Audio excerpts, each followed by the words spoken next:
Shri K G Simon, ഇപ്പോൾ jail അതീവ സുരക്ഷാ മേഖലയാണ്. അതിനുള്ളിലെ CCTV ദൃശ്യങ്ങൾ പൊതുസമൂഹത്തിലേക്ക് എത്തുക അത്ര എളുപ്പമല്ല.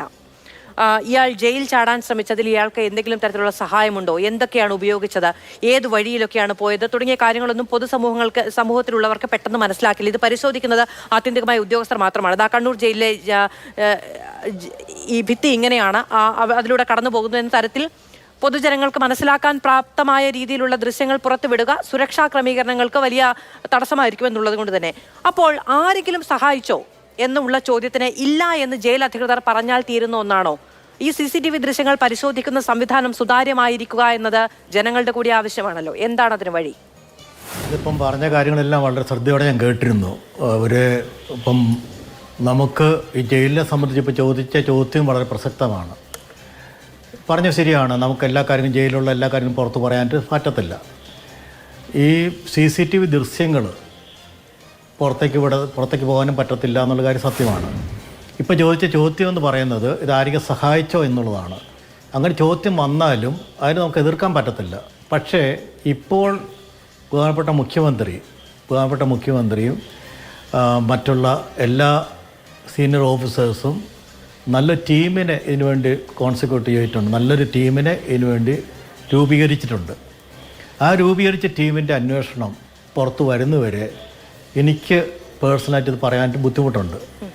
അതോടൊപ്പം തന്നെ എനിക്കിന്ന് തോന്നിയ ഏറ്റവും നല്ല കാര്യമെന്ന് പറയുന്നത് ഇത് ഇത് AI ക്യാമറ വരെ വെക്കുവാനായിട്ടുള്ള സിസ്റ്റമാണ് കൊണ്ടുവരാനായിട്ട് ഉദ്ദേശിക്കുന്നത്. ഇവിടെ ആദ്യം മാധു പറഞ്ഞു ഇപ്പോൾ CCTV ക്യാമറ വെച്ചാൽ നോക്കാൻ ആൾ വേണ്ടേ എന്ന് ചോദിച്ചു. നോക്കാൻ ആൾ വേണം, പക്ഷേ ഇത് CCTV ക്യാമറ വെക്കുമ്പോൾ ഒരു AI ബേസ്ഡ് ക്യാമറ വെക്കുകയാണെങ്കിൽ അലാറം മുഴക്കാനായിട്ട് സംവിധാനം എല്ലാ സ്ഥലങ്ങളിലും ഉണ്ട്. ഇവിടെയുള്ള സാധാരണ ചില വീടുകളിൽ ഇപ്പോഴും ആ സംവിധാനമുണ്ട്. അത് നമ്മുടെ ജയിലിൽ വെക്കുകയാണെങ്കിൽ തന്നെ ധാരാളം വ്യത്യാസം വരും എന്നുള്ള കാര്യം തർക്കമില്ല. കാരണം ഇപ്പോൾ എത്ര നമ്മൾ പറഞ്ഞാലും അവിടെയുള്ള ജയിൽ ഉദ്യോഗസ്ഥർക്ക് എന്തെങ്കിലും കയ്യബദ്ധം പറ്റുകയോ എന്തെങ്കിലും കാര്യത്തിലുള്ള ബുദ്ധിമുട്ടുണ്ടാകുകയോ ചെയ്യുകയാണെങ്കിൽ നമുക്ക് ആശ്രയിക്കാൻ മറ്റുള്ളത് പിന്നീടുള്ള കാര്യം എന്ന് പറയുന്നത് അവിടെയുള്ള സെക്യൂരിറ്റി പരമായിട്ടുള്ള ഇൻസ്ട്രുമെൻ്റാണ്. അത് സ്ഥാപിക്കുക എന്നുള്ളത് വളരെ പ്രധാനപ്പെട്ട കാര്യമാണ്. രണ്ടാമത് അതിൻ്റെ ഇൻ്റലിജൻസ് വർദ്ധിപ്പിക്കുക എന്നുള്ളത് വളരെ പ്രധാനപ്പെട്ട. ഇപ്പം ഇവിടെ പറഞ്ഞ ആൾക്കാർ പറഞ്ഞു 3 മാസമൊക്കെ ഒരു ആസ്ട്രോൾബൊക്കെ കൈവശം വെക്കുക എന്ന് നമുക്ക് ചിന്തിക്കാൻ പറ്റുന്ന കാര്യമല്ല. കള്ളൻ എന്ന് പറയുന്നതും അല്ലെങ്കിൽ ഗോവിന്ദസ്വാമി എന്ന് പറയുന്ന വ്യക്തി അദ്ദേഹത്തിന് വേണ്ടതായ കാര്യങ്ങൾ ചിലപ്പോൾ ഡോക്ടറേക്ക് എഴുതി വാങ്ങിക്കും, ഫുഡിൻ്റെ അടുത്ത് എഴുതി വാങ്ങിക്കുമായിരിക്കാം, താടി നീട്ടാൻ പാടില്ല എന്ന് എഴുതി വാങ്ങിക്കുമായിരിക്കാം. അങ്ങനെയൊക്കെ ചെയ്യും ഇവർ നല്ല സ്വഭാവക്കാരൊന്നും അല്ലല്ലോ. കറക്ഷൻ സർവീസാണ് നല്ല സ്വഭാവമുള്ള ആൾക്കാർ. അവർക്കറിയാം, കൂർമ്മബുദ്ധി അവർക്ക് വല്ലാതെ അറിയാം.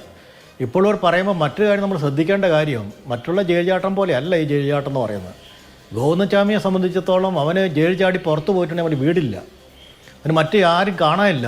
അവന് പിന്നെ ആകെയുള്ള കാര്യം എന്ന് പറഞ്ഞാൽ അവൻ പിന്നെ മറ്റുള്ള ഇതുപോലുള്ള പല പ്രവർത്തികൾക്കും പോകുക എന്നുള്ളത്. ഞാൻ കൂടുതൽ ഇതിലേക്ക് തെളിച്ച് ഞാൻ പറയുന്നില്ല. എങ്കിലും അവൻ്റെ സ്വഭാവത്തെ സംബന്ധിച്ച് കേൾക്കുമ്പോൾ നമ്മൾ ഞെട്ടിപ്പോവും. അതുപോലെയുള്ള സ്വഭാവങ്ങളാണ് അവനുള്ളത്. അപ്പോൾ സെക്ഷലായിട്ട് മറ്റുള്ളവർ ഉപയോഗിക്കാൻ വേണ്ടി അവൻ തിരഞ്ഞെടുക്കുക, ഇങ്ങനെയൊക്കെ ധാരാളം കാര്യങ്ങൾ അവൻ്റെ പേരിലുണ്ട്. അതുകൊണ്ടാണ് ജനങ്ങൾ ഇന്നലെ പേടിച്ചത്. ജനങ്ങളെന്ന് വെച്ചിട്ടുണ്ടെങ്കിൽ അതുമായിട്ട് കേസുമായിട്ട് അന്വേഷിച്ച ഉദ്യോഗസ്ഥരടക്കമുള്ള ആൾക്കാർ പേടിച്ചതല്ല, അവർ വളരെ ശ്രദ്ധയോടെ നോക്കിയത് അതുകൊണ്ടാണ്. ഇന്നലെ ഡോക്ടർ ഷേർലിവാസ് പറയുന്ന കേട്ടിരുന്നു.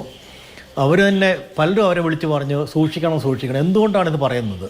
ഇതുപോലുള്ള കൊടും ക്രിമിനലിൽ പുറത്തിയാടുമ്പോൾ ജനങ്ങൾക്കുണ്ടാകുന്ന ഒരു വലിയൊരു ആശങ്ക, അത് പ്രാഥമികമായിട്ട് നമ്മൾ ജയിൽ ഉദ്യോഗസ്ഥർക്ക് തന്നെയാണ് അതിൻ്റെ അകത്ത് ഒരു ഉത്തരവാദിത്വം എന്നുള്ളത് ഞാൻ ഇന്നലെയും പറഞ്ഞിരുന്നു. അതോടൊപ്പം തന്നെ ഞാൻ ഇന്നും പറയുകയാണ്. അപ്പോൾ ഈ AI ഇൻ്റലിജൻസ് ഈ കാര്യങ്ങളെല്ലാം വരുമ്പോൾ, ചോദ്യങ്ങൾ വരുമ്പോൾ കേൾക്കാൻ ബാധ്യസ്ഥരാണ് നമ്മുടെ ഉദ്യോഗസ്ഥർ എന്നുള്ളതാണ് വളരെ സത്യം. കാരണം ഇപ്പോൾ ഞാൻ മറ്റൊരു ഉദാഹരണം പറയാം. ഇപ്പോൾ ജില്ലയിൽ ഒരു കസ്റ്റഡി ഡെത്ത് ഉണ്ടായിട്ടുണ്ടെങ്കിൽ അവിടെയുള്ള SP വരെയുള്ള ആൾക്കാർക്ക് അതിൻ്റെ പേര് വരുന്ന പഴികൾ കേൾക്കാൻ അവർ ബാധ്യസ്ഥരാണ്. അല്ലെങ്കിൽ അവർ നേരത്തെ മുൻകൂട്ടി ഇതിനുള്ള കാര്യങ്ങൾ ചെയ്തിരിക്കണം. ഇപ്പോൾ ഞങ്ങളൊക്കെയാണ് ചെയ്യുന്നതെന്ന് വെച്ചാൽ രാത്രി തന്നെ സ്പെഷ്യൽ ബ്രാഞ്ച് ഉദ്യോഗസ്ഥർ കൊണ്ട് തന്നെ അവിടെ ചെക്ക് ചെയ്യിപ്പിച്ച് നമ്മൾ റിപ്പോർട്ട് വാങ്ങിക്കും, ആരെങ്കിലും പ്രതികളുണ്ടോ എന്ന് വെച്ച് റിപ്പോർട്ട് വാങ്ങിക്കും ആരും അറിയാതെ. ഇങ്ങനെയൊക്കെ ചെയ്യുന്ന ധാരാളം SP-മാരുണ്ട് ഇപ്പോഴും. അപ്പോൾ ഞാൻ പറയുന്നത് ഇതെല്ലാം കേൾക്കാൻ ബാധ്യസ്ഥരായിട്ട് ആരെയും കുറ്റം പറഞ്ഞിട്ട് കാര്യമില്ല. ഇവരിപ്പോൾ എന്ത് കുറ്റം പറഞ്ഞാലും കേൾക്കാൻ ബാധ്യസ്ഥരാണ്. പക്ഷേ നല്ലൊരു അന്വേഷണമാണ്. എനിക്കതിന് വളരെ ഇതായിട്ട് തോന്നിയ കാര്യം, ഇപ്പോൾ ജേക്കബ് പുന്നൂസ് സാറൊക്കെ എൻ്റെ അടുത്ത് വന്നിട്ടുണ്ട്, അദ്ദേഹത്തിന് നല്ല രീതിയിൽ തന്നെ നോക്കാൻ പറ്റുമെന്നുള്ളതാണ് എൻ്റെ പരിപൂർണ വിശ്വാസം. കാരണം അദ്ദേഹമാണ് പല റിഫോംസ് നമ്മുടെ പോലീസ് കൊണ്ടുവന്നത്. അതുകൊണ്ട് ഈ ഇപ്പോൾ ജേക്കബ് പുന്നൂസ് സാറിനെ സംബന്ധിച്ചിടത്തോളം അദ്ദേഹത്തിന് നല്ല രീതിയിൽ തന്നെ ഇതിനൊരു സൊല്യൂഷൻ കണ്ടുപിടിക്കാൻ പറ്റും എന്നുള്ളതാണ് എനിക്ക് തോന്നുന്നത്. രണ്ടാമതൊരു കാര്യം പറയട്ടെ, നമ്മൾ ആരും ചർച്ച ചെയ്യാത്തൊരു കാര്യമുണ്ട് ഇവിടെ. കാരണം ഇവിടെ ആരും പറഞ്ഞെന്ന് എനിക്ക് തോന്നുന്നു, അവിടുത്തെ ഉദ്യോഗസ്ഥർ ചില ആൾക്കാർ പേടിച്ച് നിൽക്കുന്നുള്ള സത്യമാണത്. ചില കള്ളന്മാരും ചില ആൾക്കാർ പേടിച്ച് തന്നെയാണ് നിൽക്കുന്നത്. അവർക്ക് അതിനുള്ള സപ്പോർട്ട് നമ്മൾ കൊടുത്തേ പറ്റുകയുള്ളൂ. ഞാനൊരു ജയിലിൽ വിസിറ്റ് ചെയ്യാൻ വേണ്ടി ചെന്നപ്പോൾ അവിടെ ആകെ ഉള്ളത് 1-2 ആൾക്കാർ മാത്രമുള്ളൂ, പെർമനൻ്റ് സ്റ്റാഫ്. മറ്റുള്ള ആൾക്കാരെല്ലാം തന്നെ ഇപ്പോഴേക്കും മാറിയെന്ന് എനിക്ക് അറിയത്തില്ല കേട്ടോ, എനിക്കിപ്പം അത് പറയാൻ പറ്റത്തില്ല, എനിക്ക് അന്നത്തെ കാര്യം ഞാൻ പറയുന്നത്. മറ്റുള്ള എല്ലാം തന്നെ ഡെയിലി വേജസ് എടുത്ത ആൾക്കാരാണ്, യൂണിഫോം ഇട്ട്. അങ്ങേരാണ് വന്നത്, ഇവരെ തുറക്കുകയും പുറത്തിറക്കുകയും എല്ലാം ചെയ്യുന്ന അങ്ങേരാണ്. ഞാനവിടുന്ന് ചോദിച്ചു, ഇയാൾക്ക് എങ്ങനെ പറ്റും ഇത്, എങ്ങനെ അയാൾ എന്ത് കാണിച്ചിട്ട് എന്ത് ചെയ്യാൻ പറ്റുമെന്ന് ഞാൻ ചോദിച്ചായിരുന്നു അന്ന്. അത് സബ്ജയിലോ കേട്ടോ. അപ്പോൾ ചോദിച്ചു കഴിഞ്ഞപ്പോൾ അവർ പറയുന്നത്, സാർ ഇതൊക്കെയാണ് സാർ ഇതിൻ്റെ അകത്തുള്ള കാര്യങ്ങൾ. നമ്മൾ കുറേ യാഥാർത്ഥ്യം മനസ്സിലാക്കി തന്നെ മുന്നോട്ട് പോവുകയും ചെയ്യണം. അതോടൊപ്പം തന്നെ എല്ലാ കാര്യങ്ങളും ഗവൺമെൻറ് ചെയ്ത് തരും എന്നും ഇവർക്ക് തോന്നാനും പാടില്ല. കാരണം നമുക്ക് കിട്ടുന്ന റിസോഴ്സ് കൊണ്ട് തന്നെ നമ്മൾ നല്ല രീതിയിൽ തന്നെ ഈ ഡ്യൂട്ടികളെല്ലാം ചെയ്യുവാനായിട്ട് കൂടെ ഈ ജയിലിലുള്ള അധികാരികൾ ശ്രമിക്കണം എന്നുള്ളതാണ് പറയുന്നത്. നമുക്കറിയാമല്ലോ, നമുക്ക് എന്തുമാത്രം റിസോഴ്സ് ഉണ്ട്, ആ റിസോഴ്സ് കൊണ്ട് എത്ര ഭംഗിയായിട്ട് നമുക്ക് ചെയ്യാൻ പറ്റും എന്നുള്ളതാണ് നമ്മൾ ശ്രദ്ധിക്കേണ്ടത്. ഇപ്പോൾ ഈ കാര്യത്തിൽ ഇത്രയും മതിൽ പുറത്ത് വരിക എന്ന് പറഞ്ഞാൽ തന്നെ അത് അറിയാവുന്ന എല്ലാ ആൾക്കാർക്കും അതിൻ്റെ അകത്ത് ബുദ്ധിമുട്ട് തന്നെയല്ല, വലിയ ആശങ്കയുണ്ട്. ഇപ്പോൾ മുഖ്യമന്ത്രി തന്നെ പറഞ്ഞല്ലോ കാര്യങ്ങൾ, ഇവിടെയുള്ള ചർച്ചയ്ക്ക് വരുന്ന ആൾക്കാരെല്ലാം ഇത് പറയുന്നുണ്ട്. അതുകൊണ്ട് നമ്മൾ മറ്റുള്ള കാര്യങ്ങൾ പറയാതെ ഇനിയുള്ള കാര്യത്തിൽ എന്താണ് ചെയ്യാൻ പറ്റുക എന്നുള്ളതാണ് നമ്മൾ ചെയ്യേണ്ടത്. അതിനുശേഷം അപകടം പറ്റിയിട്ട് കാര്യമില്ല, ഇതിന് എന്ത് ചെയ്യാൻ പറ്റും എന്നുള്ളതാണ് നമ്മൾ ശ്രദ്ധിക്കേണ്ടതെന്നാണ് എനിക്ക് പറയാനായിട്ടുള്ളത്.